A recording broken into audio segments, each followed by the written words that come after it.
orang kalau sudah jatuh cinta, gandrung sama dunia dan cinta buta kepada dunia, maka sesungguhnya Allah akan memberikan kepada manusia itu kegelisahan yang tidak bertepi. Hidupnya akan gelisah. Jadi jangan dikira ya kalau orang itu sudah tersengat dengan sebuah penyakit cinta kepada dunia, gandrung kepada dunia, hidupnya akan tenang. Enggak sama sekali. Tentunya apa yang dilihat oleh mata kita ketika mata kita melihat ada orang tampaknya bahagia dengan dunia yang dia kumpulkan dan dia banggakan. Jangan memberikan referensi primer dalam kehidupan kita pada mata, karena mata itu sering menipu. Karena referensi bagi orang yang beriman itu bukan matanya, karena mata itu bagian dari prasangka. Tapi kembalikan itu kepada dalil, kembalikan itu kepada ayat. Makanya orang yang mereka itu sudah gandrung kepada dunia, walaupun dia memiliki apa yang dia miliki, ketika sampai jatuh cinta dia kepada dunia, maka yang dikatakan oleh Imam Ibnu Qayyim berikutnya itu apa? Dia akan memiliki kegelisahan yang tidak bertepi. Ingat loh ya, Imam Ibnu Qayyim di dalam kitab yang lain, di dalam kitab Rawdatul Muhibbin, Taman Orang yang Jatuh Cinta, itu menerangkan, Allah itu kalau melihat seorang hamba berani mendatangkan tandingan bagi Allah, maka Allah akan jadikan apa yang dia datangkan tandingan itu akan menghukum dia, sebagaimana dia telah berani untuk mendatangkan tandingan itu di hadapan Allah. Contoh, ada seorang laki-laki, cintanya kepada perempuan itu berlebihan, atau sebaliknya. Maka akhirnya laki-laki dan perempuan itu akan menghukum dia, sebagaimana dia telah berani mendatangkan makhluk untuk menjadi tandingan bagi Allah. Pernah nggak kita dapatin ada orang jatuh cinta biasa, tapi ada orang jatuh cinta tuh sampai betul-betul pengen mati bunuh diri, sampai dia merasa seakan-akan hidupnya berakhir. Kenapa ada yang semacam itu? Karena sudah diterangkan Allah itu zat yang pencemburu.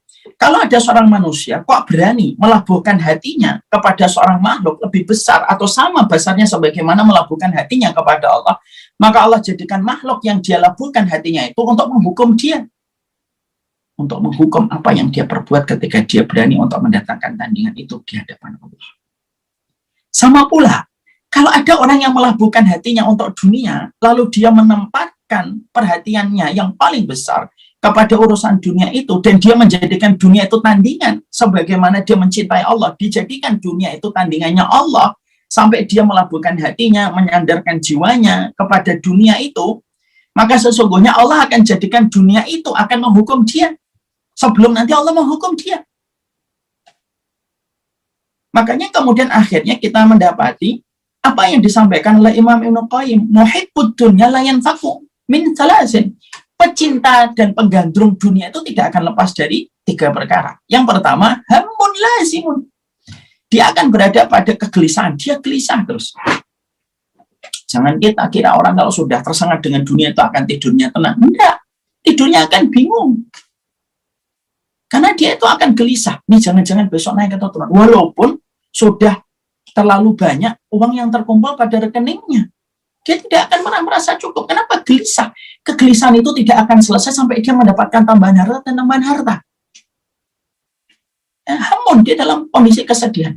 Ta'abun daimun, dia lelah sekali. Kenapa? Tidaklah dia membuka mata, kecuali yang terfikir pertama kali adalah nilai-nilai dari uang yang telah dia kumpulkan, pundi-pundi yang telah dia dapatkan. Dan itu kemudian tidaklah dia menutup mata ketika dia mau tidur, kecuali dia berpikir itu. Kenapa? Maka sesungguhnya pikirannya, hatinya selalu maraton ketika tidak pernah lepas dari urusan dunia.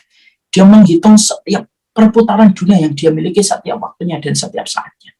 Dan pikiran ketika ngikutin dunia itu pikiran yang paling meletihkan. Kenapa? Dunia tidak akan mampu diungguli ketika sudah berlaris.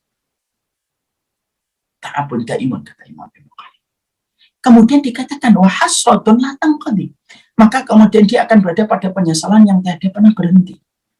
Makanya kemudian akhirnya kita lihat kan berapa banyak Allah itu memberikan kepada kita kisah-kisah nyata yang seharusnya kisah-kisah itu bisa menjadi penawar dan menjadi pemberi kebenaran dalam kehidupan kita. Kita pernah dapetin orang kaya tetapi hanya untuk tidur begitu sulit dan begitu susah. Konsep bahagianya itu menjadi rumit. Konsep makannya menjadi susah. Kenapa?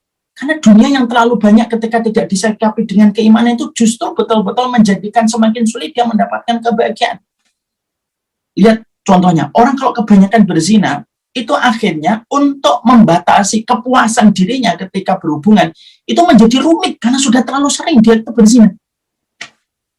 Orang kalau sudah terlalu banyak uangnya, lalu tidak disikapi dengan keimanan, makanya harta itu harus disikapi dengan keimanan. Tapi kalau ada orang yang memiliki harta yang banyak, maka justru kemudian dia itu apa? Akan kemudian dijadikan konsep hidupnya itu menjadi rumit, betul. Disinilah kita baru paham, kenapa Allah itu kalau tidak senang sama satu kaum, kenapa Allah itu kalau tidak senang sama satu manusia, Allah itu terkadang tidak mengirimkan kepadanya penyakit, enggak. Terkadang Allah tidak mengirimkan kepadanya musibah alam, enggak juga. Tapi kadang-kadang Allah itu kalau tidak senang sama orang, tidak senang sama satu kaum, justru dibukakan kepadanya dunia supaya dia semakin bersenang-senang dengan dunia, semakin dia itu hilang rasa bahagianya dalam kehidupan itu. Dan akhirnya mereka mati terinyak ketika mereka harus mempertanggungjawabkan semua yang telah mereka kejar dalam kehidupan dunia. Makanya Allah menyampaikan dalam surat Al-An'am, falamma nasu ma dzukiru bihi fatahna alaihim abwaaba kulli syai'in hatta idza farihu bima. Allah itu kalau dapetin manusia amnesia terhadap perintahnya Allah, Allah tidak nganggap. Fatahna, justru kami bukakan pintu-pintu duniawi untuk mereka. Ini beda dengan pintu duniawi yang Allah buka untuk orang beriman, beda. Ini pintu duniawi yang Allah bukakan kepada orang yang mereka amnesia terhadap iman mereka kepada Allah. Sampai mereka bersenang-senang, mereka gembira dengan apa yang mereka dapatkan. Tapi mereka tidak bahagia. Makanya disebut dengan kata fariha, bukan disebut dengan kata sa'adah. Kalau fariha itu bahagia, ketawa-ketawa itu fariha dalam Islam. Tapi kalau kebahagiaan hakiki namanya sa'adah. Namanya sa'adah.